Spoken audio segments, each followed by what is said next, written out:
الحمد لله وكفى وسلام على عباده الذين اصطفى أما بعد فقد قال الله تبارك وتعالى في كلامه المجيد أعوذ بالله من الشيطان الرجيم بسم الله الرحمن الرحيم وإن كان ذو عسرة فنظرة إلى ميسرة وأن تصدقوا خير لكم إن كنتم تعلمون وعن أبي هريرة رضي الله تعالى عنه قال رسول الله صلى الله عليه وسلم من يسر على معسر يسر الله عليه في الدنيا والآخرة أو كما قال عليه الصلاة والسلام الحمد لله الله رب العالمين الشكريا আল্লাহ রাব্বুল আলামিন আমাদেরকে তার ঘর মসজিদে আসার বসার তৌফিক দান করেছেন। এজন্য আমরা কালিমাতুশ শুকরিয়া আদায় করি আলহামদুলিল্লাহ। সম্মানিত হাজিরিন, গত সপ্তাহে আমরা আলোচনা করেছিলাম ঋণ দেওয়ার উপকারিতা সম্পর্কে এবং ঋণ পরিশোধ করার সম্পর্কে। আলোচনার অংশ একটি এটাও ছিল যে ঋণ পরিশোধ করার নিয়তে কোনো ব্যক্তি যদি ঋণ নেয় তাহলে আল্লাহ তাআলা সেই ঋণ পরিশোধ করার তৌফিক আল্লাহ তাআলা দিয়ে দেন। আজকে আমরা দুটো বিষয় নিয়ে আলোচনা করব। কেউ যদি ঋণ নেয় এরপর কোনো কারণে তার দেওয়ার অবস্থা আর নেই, তাহলে তাকে অবকাশ দিলে, তাকে সুযোগ দিলে, তার সময়টা বাড়িয়ে দিলে কি ফজিলত আল্লাহ তাআলা আমাদেরকে দিবেন। দ্বিতীয় নাম্বার, কেউ যদি দৃঢ় প্রতিজ্ঞা করে যে আমি ঋণ দিব না, টাকা নিয়েছি পরিশোধ করব না, তার শাস্তি কি হবে এই সম্পর্কে আজকে আলোচনা। তো কোন ব্যক্তি যদি ঋণ নেওয়ার সময়, টাকা ধার নেওয়ার সময় অথবা দোকান থেকে বাকি খেলো, খাওয়ার সময় তার নিয়ত ছিল যে আমি পরিশোধ করে দিব, অথবা ঘর ভাড়া বিভিন্ন কারণে জমা হয়ে গিয়েছে, নিয়ত আছে যে আমি এটা পরিশোধ করে দিব, না বলে জিনিসপত্র রেখে ভেঙে যাব না, এরকম যদি কোনো ব্যক্তি নিয়ত করে আর তার দৃঢ় ইচ্ছাও থাকে যে আমি ইনশাআল্লাহ নিয়ত পরিপূর্ণ করব, এই টাকাটা দিয়ে যাব, তো আল্লাহ রাব্বুল আলামিন যে কোনো হালতে, যে কোনো অবস্থাতে তার এই ঋণ পরিশোধ করার সুযোগটাও আল্লাহ তাআলা করে দেন। এই সমস্যাগুলো আমরা বেশিরভাগ যারা ব্যবসা করে, ব্যবসায়ী যারা, তারা এই সমস্যাগুলো সম্মুখীন বেশি হয়। দোকান থেকে আপনার দুর্বলতা, আপনার কাছে টাকা নেই, দোকানদার আপনাকে কিছুদিনের জন্য বকে টাকা, কিছু জিনিসপত্র দিল বাকি হিসাবে, মাস শেষে টাকা দিয়ে দিবেন, এলাকার পরিচিত মানুষ বা দীর্ঘদিন পর্যন্ত ভাড়া থাকেন, সকলের সাথে সম্পর্ক ভালো, আপনাকে ঋণ দেওয়ার পর আপনি আর সম্পর্ক রাখেন না, এই এলাকার এই রাস্তা দিয়ে আর হাঁটেন না, অন্য রাস্তা দিয়ে হাঁটেন, ফোন দিলে ফোনটা বন্ধ করে রাখেন। অনেক সময় বাড়িওয়ালারা ভাড়া দেয়, তো বলে যে এই মাসে একটু সমস্যা আছে, পরের মাসে টাকাটা দিয়ে দিন, পরের মাসে আসলে অজুহাত দেখা যায় বিভিন্ন সমস্যা। আবার অনেক সময় এই কথাও বলে যে আপনি আমাকে মনে করেন 10-20 হাজার টাকার জন্য আমি ভেঙে চলে যাব, এত অবিশ্বাস করেন। অনেক সময় এই কথাও বলে ভাই আপনার 10 টাকা খেয়ে কি আমি বড় হয়ে যাবো নাকি, দিতে পারতেছি না, পরে দিয়ে দিব, এরকম হুমকি ধমকিও দেয়। কিন্তু দিন শেষে দেখা যায় 2-3 মাস হয়ে যাওয়ার পর আস্তে করে পালায় যায়। এই জন্য এই সমস্যাগুলো বাড়িওয়ালারা অনেক সময় যে কঠোরতা করে, তো ভাড়া দিয়ে বড় কষ্ট নেই, শুধু ভাড়া একটার জন্য কি একটা অবস্থা শুরু করে, মনে হয় জীবনে টাকা দেখে নেই। কারণ আপনার পূর্বে ইতিপূর্বে যারা ভাড়া নিয়েছে, যারা ছিল তারা এভাবে ধোঁকাবাজি করে গিয়েছে কয়েকজন, যার কারণে এরকম ভাড়াটিয়ার প্রতি আস্থা উঠে গিয়েছে। দোকানদার এই জন্য আপনাকে ঋণ দিচ্ছে না, কিন্তু ব্যাংক আপনাকে ঋণ দিলে সেটা পরিশোধ করার ব্যবস্থা তাদের কাছে আছে। তো এই জন্য ঋণ নেওয়ার সময় নিয়ত থাকতে হবে যে ইনশাআল্লাহ আমি এই ঋণ পরিশোধ করে দিব। যদি নিয়ত বিশুদ্ধ থাকে আল্লাহ তাআলা এই ঋণ পরিশোধ করার সুযোগ করে দিবেন। বুখারী শরীফের হাদিসের মধ্যে আসছে যে বনি ইসরায়েলের একটা লোক ছিল। তো এই লোকটা আরেকজন ব্যক্তির কাছে গিয়ে বলল যে আমাকে 1000 স্বর্ণ মুদ্রা, 1000 টাকা আমাকে ঋণ দাও। এখন বনি ইসরায়েলের ওই পাশের লোকটা বলল যে আমি যে তোমাকে ঋণ দিব সাক্ষী নিয়ে আসো। এই কথা বলার সাথে সাথে লোকটা বলল কাফা বিল্লাহি শাহিদা, সাক্ষী হিসেবে আল্লাহ তাআলাই যথেষ্ট। তখন অপর ভাই জিজ্ঞেস করলো যে আমি তো ঋণ দিব, সাক্ষীটা হয় আল্লাহ তাআলাকে মেনে নিলাম, একজনকে উকিল হিসাবে নিয়ে আসো, জামানত হিসাবে, তুমি না দিতে পারলে অমুক ব্যক্তি আদায় করবে। লোকটার সাথে সাথে বলল কাফা বিল্লাহি ওয়াকিলা, আল্লাহ তাআলা আমার জন্য উকিল হিসাবে যথেষ্ট, অর্থাৎ আমি না দিতে পারলে আল্লাহ তাআলা দিয়ে দিবে। তো এই বনি ইসরায়েলের অপর ভাই তার মনের মধ্যে সায় দিল যে এই লোকটা বিশুদ্ধ নিয়তের অধিকারী, বিশ্বস্ত লোক।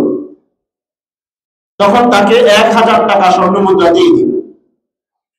দিয়ে দেওয়ার পরে নির্দিষ্ট সময় যখন আসলো, তো দুজন দুই সমুদ্রের পাড়ে, একজন এই সমুদ্রে আরেকজন ওই পাড়ে। যিনি ঋণ নিয়েছেন তিনি নির্দিষ্ট সময় এসে নদীর পাড়ে এসে অপেক্ষা করতেছেন, কোন ধরনের নৌকা নৌজাহাজ কোনো ব্যবস্থা নেই। আর মনে মনে চিন্তা করতেছেন আমি তো আল্লাহ তাআলাকে সাক্ষী হিসেবে বানিয়েছি, সাক্ষী আল্লাহ তাআলাকে বানিয়েছি, উকিলও আল্লাহ তাআলাকে বানাইলাম। এখন যদি আমি ঋণটা পরিশোধ না করতে পারি তাহলে আমার ভাই আমাকে মিথ্যাবাদী বলবে। মনের মধ্যে অস্থিরতা কাজ করতেছে, কিন্তু কোনো ধরনের ব্যবস্থা পাচ্ছেন। তো এমন সময় একটা কাঠ, আগুন জ্বালানোর জন্য যে সমস্ত লাকড়িগুলো ব্যবহার করা হয়, এরকম একটা কাঠ নিলেন। ওই কাঠটা নেওয়ার পরে সেখানে একটা ছিদ্র করে একটা পত্র লিখলেন যে আমি নির্দিষ্ট সময় তোমার ঋণ পরিশোধ করার জন্য আসছি, কিন্তু নৌজাহাজের কোনো ব্যবস্থা না থাকার কারণে আমি দিতে পারি না, এই জন্য কাঠের মধ্যে 1000 টাকাও দিয়ে দিবেন, ওই চিঠিটাও দিয়ে দিবেন। এর বিপরীতে তার ঋণদাতা ওই পাশে দাঁড়িয়ে দাঁড়িয়ে অপেক্ষা করতেছে যে আজকে তো আমার ঋণ দেওয়ার কথা, কিন্তু কোন ধরনের নৌজাহাজ আসতেছে না। একটা সময় পেরেশান হয়ে গেল যে হয়তো আজকে আর টাকাটা দিবে না। লোকটাকে তো বিশ্বাস করে লাভ হলো না। হঠাৎ করে দেখলো একটা লাকড়ি, একটা কাঠ এরকম ভাসমান। চিন্তা করলো যদি কাঠটা নিয়ে যায় তাহলে আমার স্ত্রীর আগুন জ্বালানোর জন্য ব্যবস্থা হয়ে যাবে।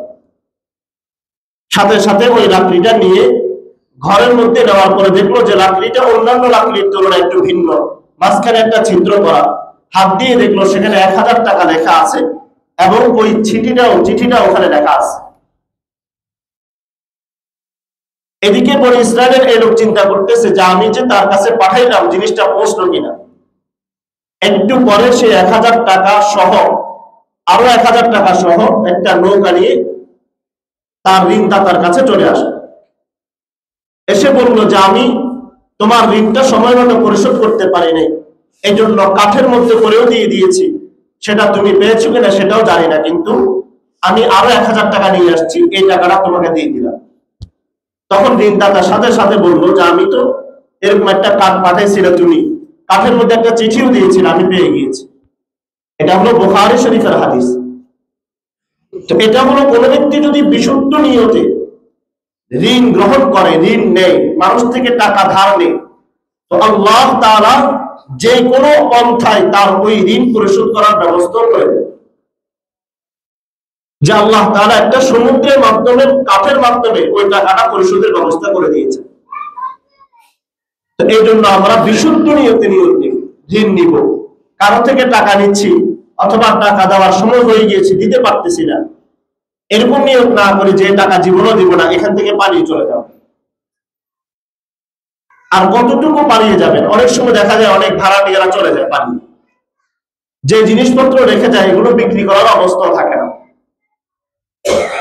আবার অনেক সময় দেখা যায় একটা এলাকার মধ্যে বিভিন্ন সময় বড় কোনো কোম্পানি খুলেছে, সেখানে দীর্ঘদিন ব্যবসা বাণিজ্য করলো, মানুষের সাথে লেনদেন করলো, আস্তে করে টাকাটা মেরে চলে গেল। এই জন্য যারা ঋণ প্রদান করার পরে ঋণ না দেওয়ার দৃঢ় প্রতিজ্ঞা করে, এদের 7টা শাস্তি সম্পর্কে হাদিসের মধ্যে আসছে। 1 নাম্বার হলো, এরা যখন আল্লাহ তাআলার সামনে দাঁড়াবে, এরা যখন আল্লাহ তাআলার কাছে দাঁড়াবে কিয়ামতের দিবসে, তো এরা এক একজন চোর হিসেবে আল্লাহ তাআলার কাছে দাঁড়াবে। ওই যে ঋণ নিয়েছে টাকা পাবে, একজন দেয় নাই, কিন্তু আল্লাহ তাআলার কাছে যখন দাঁড়াবে এরা ঋণ চোর হিসেবে দাঁড়াবে। হাদিসের মধ্যে রাসূল সাল্লাল্লাহু আলাইহি ওয়াসাল্লাম বলেন, قال رسول الله صلى الله عليه وسلم أيما رجل يدين دينا, নবীজি বলেন কোন ব্যক্তি যদি ঋণ নেই, وهو مجمع ألا يوفيه إياه, ওই ব্যক্তিটা ঋণ নেওয়ার সাথে সাথে নিয়ত করেছে, দৃঢ় প্রতিজ্ঞা করেছে, আমি এই ঋণটা পরিশোধ করব না, লাকিয়াল্লাহু সারিকান, কিয়ামতের দিন আল্লাহ তাআলার দরবারে এই লোকটা এক একটা চোর হিসেবে আল্লাহ তাআলার সামনে দাঁড়িয়ে থাকবে। ঋণ নেওয়ার পরে যদি না আদায় করে, তাহলে সে কিয়ামতের দিবসে ধরা পড়ে যাবে, সেখানে সে চোর হিসেবে সাব্যস্ত হয়ে যাবে। দ্বিতীয় নাম্বার, কোন ব্যক্তি ঋণ নেওয়ার পরে ঋণ পরিশোধ করে নাই, তো এই লোকটা জান্নাতেও যেতে পারবে না, তার রূহটা, তার আত্মাটা তার ঋণের সাথে সম্পৃক্ত হয়ে থাকবে। قال رسول الله صلى الله عليه وسلم, আল্লাহ রাসূল সাল্লাল্লাহু আলাইহি ওয়াসাল্লাম হাদিসের মধ্যে বলেন, নাফসুল মুমিনি মুআল্লাকাতুন বিদাইনিহি হাত্তা ইউকদা আন, নবীজি বলেন যে ব্যক্তি ঋণ নেই, ঋণ নেওয়ার পরে ঋণ পরিশোধ না করে মারা যায়, এই লোকটার আত্মাটা তার ওই ঋণের সাথে সম্পর্ক থাকে, ওই ঋণের সাথে লেগে থাকে যতক্ষণ পর্যন্ত ওই ঋণটা পরিশোধ না করে।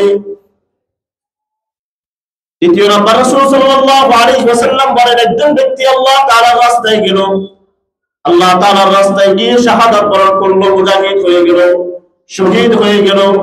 হাদিসের মধ্যে বলা হয়েছে, কোন ব্যক্তি যদি শাহাদাত বরণ করে, ওই ব্যক্তি থেকে আল্লাহ তাআলা কোন ধরনের হিসাব নিকাশ নেন না। এই লোকটা মারা যাওয়ার সাথে সাথে তার রূহটা জান্নাতের মধ্যে একটা সবুজ পাখির মতো হয়ে ঘুরতে থাকে। এরকম একজন মর্যাদাপূর্ণ শহীদ যদি ইন্তেকাল করার পরে, শাহাদাত বরণ করার পরে জানা যায় যে ওই ব্যক্তির ঋণ রয়েছে, নবী সাল্লাল্লাহু আলাইহি ওয়াসাল্লাম বলেন, ইউগফারু লিশ-শাহীদি কুল্লু যানবিন ইল্লা দাইন, শহীদ মারা যাওয়ার পরেও, শহীদ হয়ে যাওয়ার পরেও তার ঋণের কারণে আল্লাহ তাআলা ওই ঋণের কারণে এই শহীদকেও ক্ষমা করেন না। চতুর্থ নম্বর, হাদিসের মধ্যে রাসূল বলেন, কোন ব্যক্তি যদি নিয়ত করে আমি ঋণ নিয়েছি, এই ঋণ পরিশোধ করব না, ঋণ দিব না, আল্লাহ রাসূল হাদিসের মধ্যে বলেন, মান হালা শাফাআতুহু দুনা হাদ্দিন মিন হুদুদিল্লাহ ফাকাদ দাল্লাহু ফি আমরিহি, যে ব্যক্তি আল্লাহ তাআলার কোন হদ, কোন বিধান, কোন শাস্তি প্রয়োগ করার সময় ওই ব্যক্তির উপর শাস্তি প্রয়োগ করা শরীয়ত সম্মত, এমন সময় কোন নেতার মাধ্যমে, কোন আত্মীয়র মাধ্যমে যদি শাফাআত করে, সুপারিশ করে, সে যেন আল্লাহ তাআলার নিয়ম, আল্লাহ তাআলার আইনের, আল্লাহ তাআলার কানুনের বিরুদ্ধে আচরণ করলো। ওয়ামান মাতা ওয়া আলাইহি দাইনুন ফালাইসা লাহু দিনারুন ওয়ালা দিরহামুন, আর যে ব্যক্তি ইন্তেকাল করলো কিন্তু মারা যাওয়ার সময় তার ঋণ পরিশোধ করে নাই, কাল কিয়ামতের দিবসে এই লোকের জন্য কোন ধরনের স্বর্ণ মুদ্রা থাকবে না। ওয়ালাকিন্নাল হাসানাতু ওয়াস সাইয়্যাত, কিন্তু ওই জান্নাতে যাওয়ার পরে কিয়ামতের দিবসে সেখানে কোন ব্যক্তির কাছে ধন দৌলত থাকবে না, যে এই টাকার মাধ্যমে, এই স্বর্ণ রূপার মাধ্যমে, এই অর্থের মাধ্যমে ঋণ পরিশোধ করে দিবে। একমাত্র তার নেক আমল থাকবে, তার বদ আমলগুলো থাকবে। এজন্য যদি ঋণ পরিশোধ না করে, তাহলে তার নেক আমলগুলো ওই ব্যক্তিকে দিয়ে দেওয়া হবে, অর্থাৎ ঋণ পরিশোধ না করে কোনো ব্যক্তি যদি মারা যায় তাহলে তার আমলগুলোই নষ্ট হয়ে যায়। তার এই ঋণ পরিশোধ না করার কারণে কাল কিয়ামতের দিবসে আল্লাহ রাব্বুল আলামিন এই ব্যক্তিকে তার নেক আমলগুলো থেকে নিয়ে নিয়ে ওই ঋণ দাতাকে দিয়ে দিবে। আর যদি দেখে নেক আমল নাই তাহলে ঋণ দাতার যে গুণাগুলো আছে আল্লাহ তাআলা এই লোকটাকে দিয়ে দিবে। এজন্য ঋণ দিয়ে নেওয়ার পরে পারফেক্ট যদি এখনো যদি সুযোগ পেয়ে যায়, এখানে যদিও বেঁচে যায়, আল্লাহ তাআলার কাছে ধরা পড়ে যাবে। এমনকি কোন ব্যক্তি যদি ঋণ পরিশোধ না করে তাহলে সে জান্নাতেও পর্যন্ত যেতে পারবে। জান্নাতে যাওয়ার পথে তাকে ঋণ সবচেয়ে বড় বাধা হয়ে দাঁড়াবে। আল্লাহ রাসূলের একজন সাহাবী হযরত মুহাম্মদ ইবনে আব্দুর রহমান ইবনে জাহাশ তিনি বলেন, আমরা রাসূল সাল্লাল্লাহু আলাইহি ওয়াসাল্লামের সাথে একসাথে মসজিদের কর্নারে বসা ছিলাম, যেখানে সাধারণত ওই জায়গায় জানাজা পড়ানো হয়। আল্লাহ রাসূল সাল্লাল্লাহু আলাইহি ওয়াসাল্লাম একসাথে আমাদের সাথে বসা ছিলেন। আমরা কথাবার্তা বলতেছিলাম রাসূলের সাথে। ফারাফা রাসূলুল্লাহ সাল্লাল্লাহু আলাইহি ওয়াসাল্লাম বাসরাহু ফাওকা আস-সামা। নবীজি সাল্লাল্লাহু আলাইহি ওয়াসাল্লাম হঠাৎ করে তার চেহারা মোবারক আকাশের দিকে তাকালেন। এরপর ফানাজারার দিক কিছুক্ষণ পর্যন্ত আকাশের দিকে তাকিয়ে থাকলেন। সুম্মা কামাতা আবাসরাহু, এরপর নবীজি তার দৃষ্টিটা নিচের দিকে তাকালেন। এরপর নবীজি তার হাতটাকে এভাবে কোমরের মধ্যে দিয়ে আফসোস করতে লাগলেন, সুবহানাল্লাহ সুবহানাল্লাহ মা নাযালা মিনাত তাসদীদ।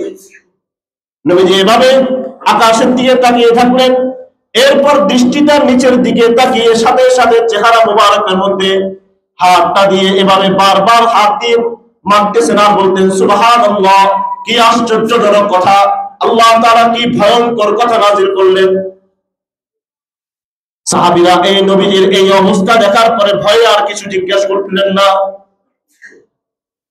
এভাবে একদিন এক রাত অতিবাহিত হয়ে গেল। সাহাবায়ে কেরাম চিন্তা করলেন নবীজি হয়তো নিজের থেকে আমাদেরকে ব্যাখ্যা দিবেন, কিন্তু নবীজি সাল্লাল্লাহু আলাইহি ওয়াসাল্লামের চেহারার মধ্যে পেরেশানি এমন অবস্থায় দেখা যাচ্ছে যারা নবীজি সাল্লাল্লাহু আলাইহি ওয়াসাল্লাম কোন ভয়ঙ্কর কোন বিষয় সম্পর্কে জেনেছেন। ওই সাহাবী মুহাম্মদ বলেন, কুলতু ইয়া রাসূলুল্লাহ মা তাসদীদুল্লাযী নাযালা। নবীজি কোন ভয়ঙ্কর ব্যাপার, কোন বিষয় আপনার কাছে নাযিল হয়েছে, কি কঠিন বিষয়টা আপনার কাছে নাযিল হয়েছে আমাদেরকে বলেন। নবীজি বলেন, ফিদ্দাইন, ঋণ সম্পর্কে আমার কাছে ওহী আসলো। ওয়াল্লাযী নাফসু মুহাম্মাদিন বিয়াদিহি, ওই সত্তার হাতে আমার প্রাণ, ওই সত্তার কসম করে বলতেছি যার হাতে আমার প্রাণ, লাউ আন্না রাজুলান কুতিলা ফি সাবিলিল্লাহি সুম্মা আশা, কোন ব্যক্তি আল্লাহ তাআলার রাস্তায় জিহাদ করতে করতে ইন্তেকাল করে, এরপর আল্লাহ তাআলা তাকে আবার হায়াত দান করে, সুম্মা কুতিলা ফি সাবিলিল্লাহি সুম্মা আশা, এরপরে এই ব্যক্তি আবার আল্লাহ তাআলার রাস্তায় জিহাদ করে, এরপর আল্লাহ তাআলার রাস্তায় জিহাদ করে শহীদ হয়ে যাওয়ার পরে আবার আল্লাহ তাআলা জীবন দান করে। নবীজি বলেন, এরপর আবার আল্লাহ তাআলা জীবন দান করার পরে আল্লাহ তাআলার রাস্তায় জিহাদ করে জীবন বিলিয়ে দেয়। রাসূল বলেন, ওয়া আলাইহি দাইনুন মা ইয়াদখুলুল জান্নাতা, ওই ব্যক্তির উপর যদি ঋণ থাকে তাহলে সে জান্নাতে প্রবেশ করতে পারবে না। তিনবার বললেন, কোন ব্যক্তি আল্লাহ তাআলার রাস্তায় জিহাদ করলো, জিহাদ করার পরে সে শাহাদাত বরণ করার পর আবার জীবন লাভ করলো, আবার জিহাদ করলো, আবার জীবন লাভ করলো, আবার জিহাদ করলো, আবার জীবন লাভ করলো, কিন্তু ওই লোকটা মারা যাওয়ার সময় তার ঋণ ছিল, মানুষের টাকা পরিশোধ করে নাই, দোকান থেকে বাকি খেয়েছে, টাকাটা দিয়ে যায় নাই, কোন ব্যক্তি থেকে কোন এক কাজে টাকা নিয়েছে, টাকাটা আর দিয়ে যায় নাই, দোকানে 1 টাকা 2 টাকা পাবে বলেছে, পরবর্তীতে আদায় করে দিবা, আর আদায় করে নাই। নবীজি বলেন যে আমার কাছে এত কঠিন একটা বিষয় নাযিল হয়েছে। 3 বার বলার পরে নবীজি বলতেছেন, মা দাখালাল জান্নাতা হাত্তা ইউকা দাইনুহু, যতক্ষণ পর্যন্ত এই লোকটা তার ঋণ পরিশোধ না করবে সে জান্নাতেও যেতে পারবে না। এত কঠিন অবস্থা। হযরত সামুরা ইবনে জুনদুব রাদিয়াল্লাহু তাআলা তিনি বলেন, খতাবানা রাসূলুল্লাহ সাল্লাল্লাহু আলাইহি ওয়াসাল্লাম, নবীজি একদিন আমাদের সামনে দাঁড়িয়ে দাঁড়িয়ে ভাষণ দিতেছিলেন আর বলতেছেন, হা হুনা আহাদুম মিন বানি ফুলানিন, হে আমার সাহাবীরা, তোমরা বলো অমুক গোত্রের কোন ব্যক্তি আছে কিনা। নবীজি আবার জিজ্ঞাসা করলেন, হা হুনা আহাদুম মিন বানি ফুলানিন, ফালাম ইউজিবহু আহাদুন, কোন ব্যক্তি জবাব দেয় নাই। এমন অবস্থায় একজন ব্যক্তি দাঁড়ালো, বলল, ইয়া রাসূলুল্লাহ, আনা ইয়া রাসূলুল্লাহ, আমি আছি অমুক গোত্রের। নবীজি জিজ্ঞাসা করলেন, মা মানাআকা আন তুজিবানি ফিল মাররাতাইন আল আওলাইনাইনি, আমি যে দুইবার জিজ্ঞাসা করলাম অমুক গোত্রের কোন ব্যক্তি আছে কিনা, তুমি কেন সুসংবাদ তুমি কেন জানাও নাই, তুমি আছো। এরপরে নবীজি বললেন, আজকে আমি তোমার ব্যাপারে কোনো কঠিন শব্দ বলবো না, শুধু একটা বলবো, তোমার একজন ভাই ইন্তেকাল করেছে, ইন্তেকাল করার কারণে সে মারা যাওয়ার পরে জান্নাতে প্রবেশ করবে এমন সময় ফেরেশতারা তাকে আটকে দিয়েছে। নবীজি বলেন, লোকটা মারা গেল কিন্তু ওই গোত্রের লোক, তোমার গোত্রের লোক, আমি তোমাকে সুসংবাদ দেওয়ার জন্য আজকে দাঁড় করানোর চেষ্টা করেছি। তোমার গোত্রের একজন মানুষ মারা গিয়েছে, মারা যাওয়ার পরে সে জান্নাতের গেট বরাবর চলে গিয়েছে, নেক আমল অনেক বেশি, একদম জান্নাতের গেটের সামনে যাওয়ার পরে তাকে আটকে দেওয়া হয়েছে। সাহাবী জিজ্ঞেস করলেন, ইয়া রাসূলুল্লাহ, কেন তাকে জান্নাতের গেটের মধ্যে আটকে দেওয়া হলো? নবীজি বলেন, ওই লোকটা মারা যাওয়ার সময় তার ঋণ রেখে গিয়েছে, ঋণ পরিশোধ করে নাই, যার কারণে তাকে জান্নাতের গেটের মধ্যে আটকে দিয়েছে। রাবী বলেন যে আমরা একজন তার পক্ষ থেকে ঋণগুলো আদায় করে দেওয়ার পরে, নবীজি বলেন ওই যে ঋণটা একজন আদায় করে দেওয়ার পরে আল্লাহ তাআলা তাকে জান্নাতে যাওয়ার ব্যবস্থা করে দিয়েছে। আবু দাউদ শরীফের হাদিস। এজন্য ঋণ নেওয়ার পরে যদি চিন্তা করেন যে আমি তো বেঁচে যাবো, আল্লাহ তাআলা জান্নাতের দরওয়াজায় গেলেও আটকে দিবে, যাওয়ার কোনো ব্যবস্থা নেই। খালেস নিয়তে ঋণ নিতে হবে, নিয়ত থাকবে বিশুদ্ধ, যে আমি অবশ্যই, আল্লাহ তাআলা যদি আমাকে তৌফিক দান করে, আমি অবশ্যই ঋণটা পরিশোধ করে দিব। নতুবা জান্নাতের রাস্তায় যাওয়ার পরেও সেখান থেকে আল্লাহ তাআলা আটকে দিতে পারেন। আরেক হাদিসের মধ্যে নবী সাল্লাল্লাহু আলাইহি ওয়াসাল্লাম ইরশাদ করেন, হযরত জাবির বলেন, লা ইউসাল্লি আলাইহি মান দাইন আলাইহি দাইন, নবীজি ওই ব্যক্তির নামাজ আদায় করতেন না, জানাজার নামাজ পড়তেন না যার উপর ঋণ আছে। ফাউতিয়া বিমাইয়িতিন, একটা মুর্দা লাশকে নবীজির সামনে নিয়ে আসা হলো। নবীজি জিজ্ঞেস করলেন, ফা আলাইহি দাইন, এই লোকটার উপর কি ঋণ আছে? সাহাবী বললেন, তারা বললেন, নাম আলাইহি দিনারানি, নবীজি এই শুধুমাত্র 2 টাকা ঋণ রেখে গিয়েছে, মানে 2 টাকা মানুষ পাবে, 2 দিনার, 2 স্বর্ণ মুদ্রা মানুষ পাবে তার কাছে।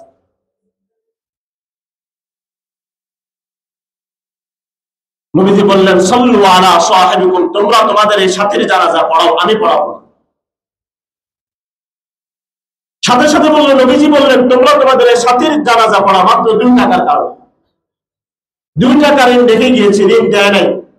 অনেক সময় আমরা দোকানে যাই, দোকানদারও আমাদেরকে বলে দেয় যে 11 টাকা আসছে, তা আপনাকে বলে যে ঠিক আছে 1 টাকা দেওয়া লাগবে না। আবার অনেক সময় দেখা যায় পরবর্তীতে কোনো এক সময় দিয়ে যায়। অথবা এমন জায়গায় আসছে, এখানে আসছেন অনেক দিন পরে, আপনি আসার পর আপনাকে এই লোকটা দেখার পরে আপনার 5 টাকা পাবে, আপনি 5 টাকা তার থেকে নিয়ে গেছেন, বলছেন ভাই পরবর্তীতে কখনো আসলে দিয়ে দিয়ে, অথচ আপনার এই এলাকায় আর কখনো আসা হলো না। মোবাইল রিচার্জ করতে গেলে 11 টাকার প্রয়োজন, আপনি 10 টাকা দিলেন, বললেন আর 1 টাকা পরে দিবেন, দেন নাই। 1 টাকার কারণে কাল কিয়ামতের দিবসে জান্নাতে যাওয়া আল্লাহ তাআলা বন্ধ করে দিবেন। এজন্য সাহাবী জানাজা নিয়ে আসার পরে নবীজি বললেন, তোমরা তোমাদের ছাতের জানাজা পড়ো, আমি পড়াবো। হযরত কাতাদা রাদিয়াল্লাহু তাআলা তিনি বললেন, হুমা আলাইয়া ইয়া রাসূলুল্লাহ, হে রাসূল, আমি এই লোকের ঋণগুলো পরিশোধ করে দেব। নবীজি সাল্লাল্লাহু আলাইহি ওয়াসাল্লাম তখন কি এই লোকের জানাজা পড়লেন।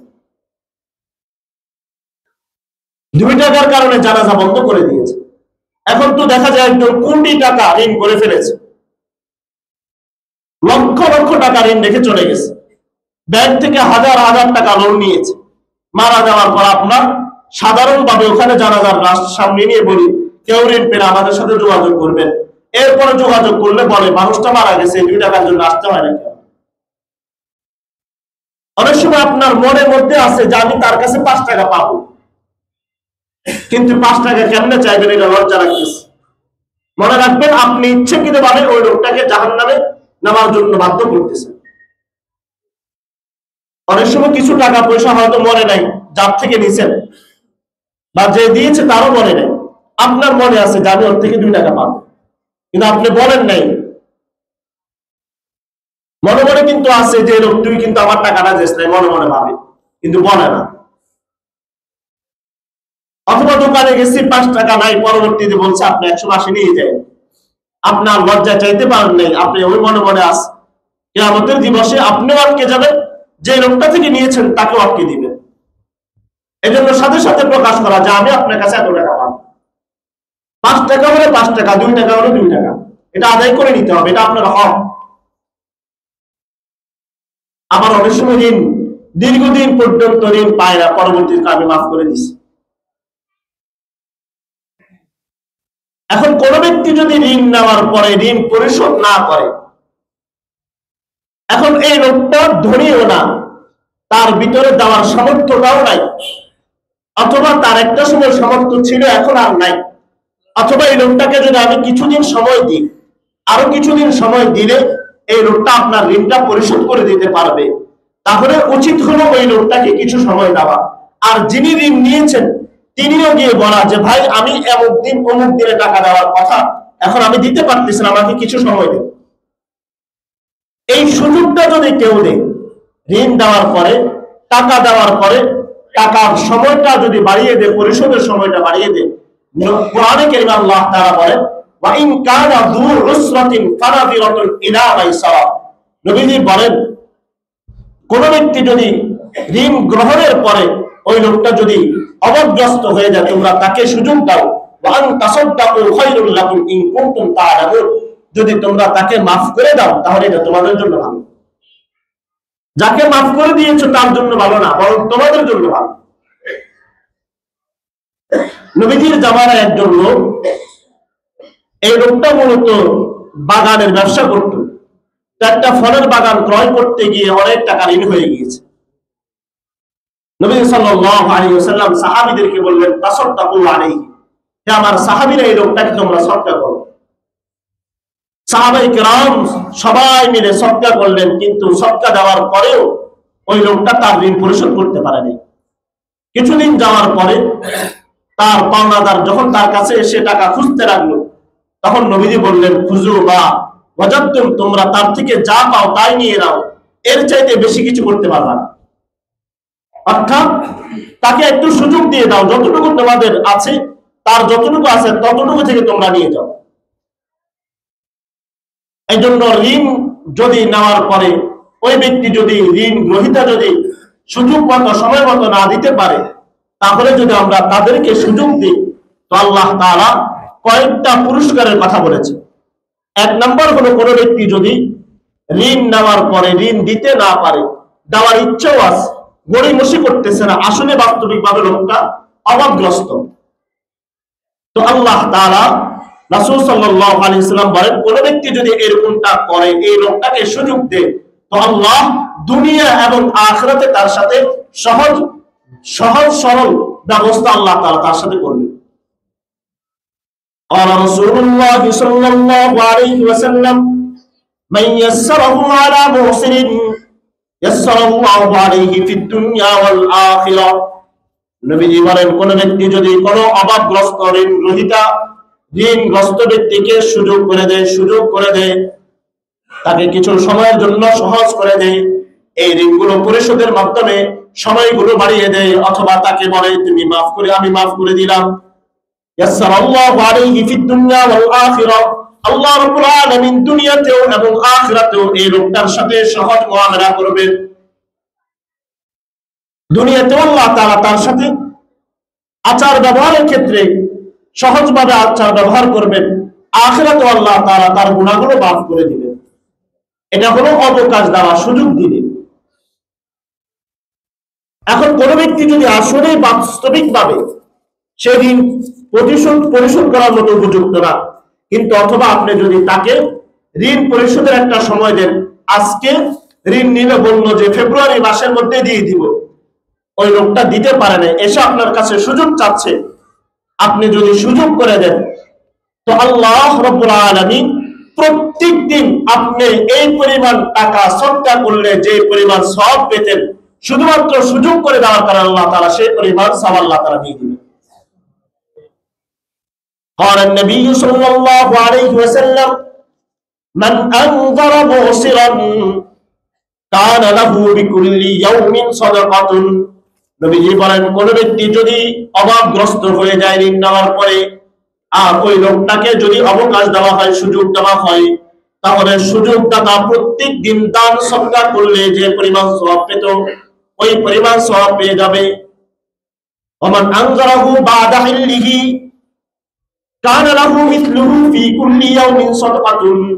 আর যদি কোনো ব্যক্তি ঋণ নেওয়ার পরে ওই লোকটা ঋণ পরিশোধ করতে পারে নাই, আপনার কাছে এসে সুযোগ চেয়েছে, আপনি তাকে সুযোগ করে দিয়েছেন, তাকে ক্ষমা করে দিয়েছেন, তার ঋণগুলো মওকুফ করে দিয়েছেন। নবী বলেন, কিয়ামত পর্যন্ত, যতদিন পর্যন্ত এই লোকটা জীবিত থাকবে, আপনি যতদিন পর্যন্ত জীবিত থাকবেন, ততদিন পর্যন্ত আপনার আমলনামার মধ্যে আল্লাহ রাব্বুল আলামিন প্রতিদিনের সদকা পরিমাণ সওয়াব দান করবেন। আরো চমৎকার একটা হাদিস, কোন ব্যক্তি যদি ঋণ চাইলো, ঋণ দেওয়ার পরে এসে বললো আমি অমুক দিন ঋণটা দিব, সময় মতো আদায় করতে পারে নাই, সুযোগ চেয়েছে, নবীজি বলেন, মান আহাব্বাল্লাহ মান আহাব্বা আন ইউযিল্লাহু ফি যিল্লিহি, যে ব্যক্তি চায় যে আল্লাহ তাআলা তাকে কাল কিয়ামতের দিবসে তার ছায়ার নিচে আশ্রয় দেয়, সে যেন ফালইউনজির মুসিরাত, সে যেন ওই ঋণগ্রস্ত ব্যক্তিকে সুযোগ করে দেয়, তাকে যেন সময়টা বাড়িয়ে দেয়, আউলিয়াতু আনহু, অথবা তার থেকে ঋণটা মাফ করে দেয়। অপর এক হাদিসের মধ্যে, তিরমিজির হাদিসের মধ্যে রাসূল বলেন, কোন ব্যক্তি যদি ঋণ নেয়, এখন ঋণ নেওয়ার পরে পরিশোধ করতে পারতেছে না, সুযোগ বাড়িয়ে দিয়েছেন, মান আনজারা মুসিরান আও ইয়াকতা আনহু, যে ঋণগ্রস্ত ব্যক্তিকে সুযোগ করে দেয়, তাকে সময় বাড়িয়ে দেয়, অথবা তার গুনাহ, তার এই ঋণটাকে মাওকুফ করে দেয়, তো আযাল্লাহু আল্লাহু ইয়াউমাল কিয়ামাতি তাহতা যিল্লি আরশিহি ইয়াউমা লা যিল্লা ইল্লা যিল্লু। কাল কিয়ামতের দিবসে শুধুমাত্র ঋণের সুযোগ করে দেওয়ার কারণে, ঋণগুলো সময় পরিশোধের সময় বাড়িয়ে দেওয়ার কারণে, কিয়ামতের দিবস আল্লাহ তাআলা, যেদিন তার আরশের ছায়া ছাড়া আর কোনো ছায়া থাকবে না, ওই দিন আল্লাহ তাআলা আরশের ছায়ার ব্যবস্থা করে দিবেন। এজন্য ঋণ, যদি আপনার মনে হয় যে আমি যে পরিমাণ ঋণ নিয়েছি এটা আমি মাফ করলে আমার অসুবিধা হবে না, তাহলে ঋণগুলো মাফ করে দেওয়া, অথবা তাকে আরো সুযোগ দেওয়া, সময় বাড়িয়ে দেওয়া, তাহলে আল্লাহ রাব্বুল আলামিন কাল কিয়ামতের দিবসে, যেদিন আল্লাহ তাআলার আরশের ছায়া ছাড়া আর কোনো ছায়া থাকবে না, ওই দিন আল্লাহ তাআলা আরশের ছায়ার ব্যবস্থা করে দিবেন। অপর এক হাদিসের মধ্যে নবীজি বলেন, কোন ব্যক্তি যদি ঋণ নিয়েছে, নেওয়ার পরে এই লোকটা যখন ঋণ চায়, তখন সে যদি তার সাথে সহজ ব্যবহার করে, তো আল্লাহ তাআলা তার সাথে রহম করেন, তার উপর দয়া করেন। রাহিমাল্লাহু আবদান সামহান ইযা বাআ সামহান ইযা ইশতারা সামহান ইযা ইক্তাদা। ওই ব্যক্তির উপর আল্লাহ তাআলা রহম করেন, যে মানুষকে যখন ঋণ দেয়, ক্রয় বিক্রয় করে, তখন উদারতা দেখায়, যখন বিক্রি করে তখন উদারতা দেখায়, যখন ক্রয় করে তখন উদারতা দেখায়, যখন টাকাগুলো পরিশোধ করে বা ঋণগুলো চায় তখন সে উদারতা দেখায়। ঠিক আছে, আপনি এখন দিতে পারেন নাই, পরবর্তীতে যে কোনো সময় হলেও দিয়ে দিবেন, এরকম যদি কেউ রহম করে, দয়া দেখায়, তো আল্লাহ তাআলা তার উপর দয়া দেখাবে। আর এই হাদিসের মধ্যে নবী সাল্লাল্লাহু আলাইহি ওয়াসাল্লাম বলেন, কোন ব্যক্তি যদি ঋণকে মাফ করে দেয়, ঋণ পাবে, ঋণ মাফ করে দিল, তো আল্লাহ তাআলা কিয়ামতের দিবসে তার গুনাহগুলো মাফ করে দিবেন। নবী সাল্লাল্লাহু আলাইহি ওয়াসাল্লাম হাদিসের মধ্যে বলেন, হুসিবা রাজুলুম মিম্মান কানা ক্বাবলাকুম, অতীত যুগে একজন লোক ছিল, এই লোকটার মধ্যে লাম ইউজাদ মিনাল খাইরি শাইউন, এই লোকের কোনো ভালো কাজ ছিল না, অর্থাৎ সে ভালো নেক আমল করে নাই, বেশি বেশি নামাজও আদায় করে নাই, বেশি বেশি দান সদকাও করে নাই, বেশি বেশি রোজাও রাখে নাই, এই লোকটার কোনো নেক আমল নাই, এই লোকটার একটাই অভ্যাস ছিল, কানা ইউখালিতুন নাস, সে মানুষদের সাথে মিলামেশা করত, ওয়া কানা মুসিরা, সে ছিল ধনী, ধন সম্পদ বেশি ছিল, আর মানুষকে ঋণ প্রদান করত।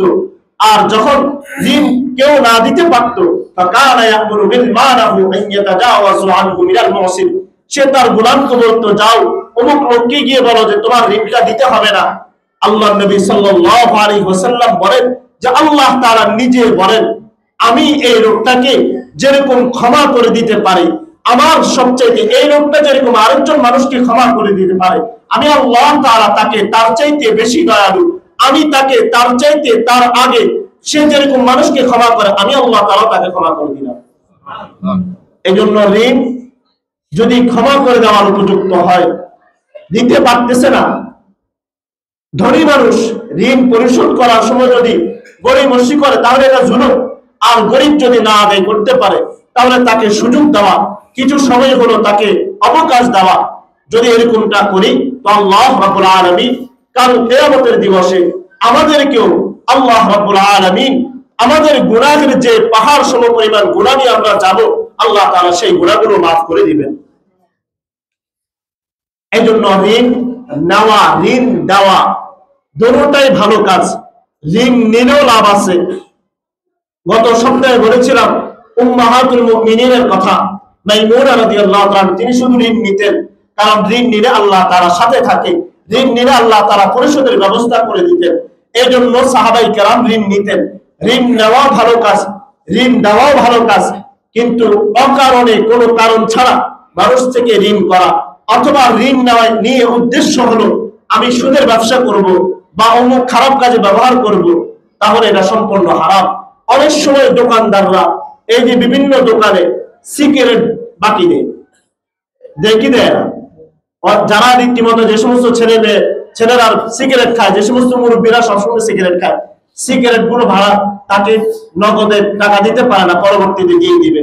আপনি যে তাকে ঋণ হিসাবে এই সিগারেটের টাকাটা দিয়ে দিলেন, সিগারেটটা দিয়ে দিলেন, এটা কোনো ফজিলত নাই। আপনি এটা মনে করেন না যে এটা দিলে ভালো হবে। ঋণ অবশ্যই দিতে হবে ভালো কাজের ক্ষেত্রে। ঋণ দেওয়ার সময় নিয়ত থাকতে হবে ভালো কাজের, ঋণই নিচ্ছেন তিনি ভালো কাজের নিয়ত করতে হবে। হযরত আয়েশা সিদ্দিকা রাদিয়াল্লাহু তাআলা আনহা থেকে একটা বর্ণনা আছে যে নবী সাল্লাল্লাহু আলাইহি ওয়াসাল্লাম কানা ইউআউযু ফিস সালাত, নবীজি সব সময় নামাজের মধ্যে একটা বিষয় থেকে আল্লাহ তাআলার কাছে আশ্রয় চাইতেন। নবীজি দোয়া করতেন, আল্লাহুম্মা ইন্নী আউযু বিকা মিনাল মাহসামি ওয়াল মাগরাম, হে আল্লাহ আপনি আমাকে গুনাহ থেকে আর ঋণ থেকে হেফাজত করেন, হে আল্লাহ আপনি আমাকে গুনাহ থেকে আর ঋণ থেকে হেফাজত করেন। সাহাবী একজন জিজ্ঞেস করলেন, মা আকসারা মা তাস্তাঈনু ইয়া রাসূলুল্লাহ, নবীজি আপনি এই পরিমাণ এত বেশি কেন আল্লাহ তাআলার কাছে এই দোয়াটা করেন যে আল্লাহ আমাকে গুনাহ থেকে বাঁচান, আমাকে ঋণ থেকে বাঁচান? নবীজি সাল্লাল্লাহু আলাইহি ওয়াসাল্লাম বলেন, আন্না রাজুলা ইযা মাগরাম, কোন ব্যক্তি যখন ঋণ নেয়, তখন এই লোকটা অটোমেটিক ভাবে তার মধ্যে মিথ্যা চলে আসে। যখন কথা বলে সে মিথ্যা বলে, ঋণ দিতে পারবে না, ঋণ লাগবে, তারপরে বলে মিথ্যা কথা বলে যে আমার অমুক কাজের জন্য লাগবে, অথবা ঋণ দেওয়ার সময় আসলে কোনো অজুহাত নেই, তারপরে মিথ্যা কথা বলে। যখন সে ওয়াদা করে, ওয়াদা খেলাফ করে। নবীজি বলেন এই দুই কাজটা বেশি করে মানুষ ঋণ নেওয়ার পরে। একটা হলো মিথ্যা কথা বলে, দ্বিতীয় নাম্বার ওয়াদা খেলাফ করে। এই জন্য নবীজি সব সময় নামাজের মধ্যে দোয়া করতেন, আল্লাহুম্মা ইন্নী আউযু বিকা মিনাল মাহসামি ওয়াল মাগরাম, হে আল্লাহ আপনি আমাকে ঋণ থেকে বাঁচান, হে আল্লাহ আপনি আমাকে গুনাহ থেকে বাঁচান। এখন অনেক সময় দেখা যায় আমাদের পাহাড় সমপরিমাণ ঋণ, 10 লক্ষ টাকা আমি ঋণ নিয়েছি, আমি 10 লক্ষ টাকা ব্যাংক থেকে লোন নিয়েছি, অথবা আপনার 1 লক্ষ টাকা 2 লক্ষ টাকা, প্রত্যেকের নিজস্ব অবস্থান অনুযায়ী ঋণ এত বেশি হয়ে গিয়েছে, ঋণ পরিশোধ করার কোনো ব্যবস্থাও নাই। তো নবীজি সাল্লাল্লাহু আলাইহি ওয়াসাল্লাম একটা দোয়া শিখিয়ে দিয়েছে। হযরত আলী রাদিয়াল্লাহু তাআলা আনহুর কাছে একজন গোলাম আসলো, এদেরকে বলা হয় মুকাতাব, আব্দে মুকাতাব, যারা তাদের মালিকের সাথে চুক্তি করে। মালিক বলে তুমি আমাকে এত টাকা দাও, আমি তোমাকে আজাদ করে দিব। এই গোলামদেরকে আব্দে মুকাতাব বলা হয়।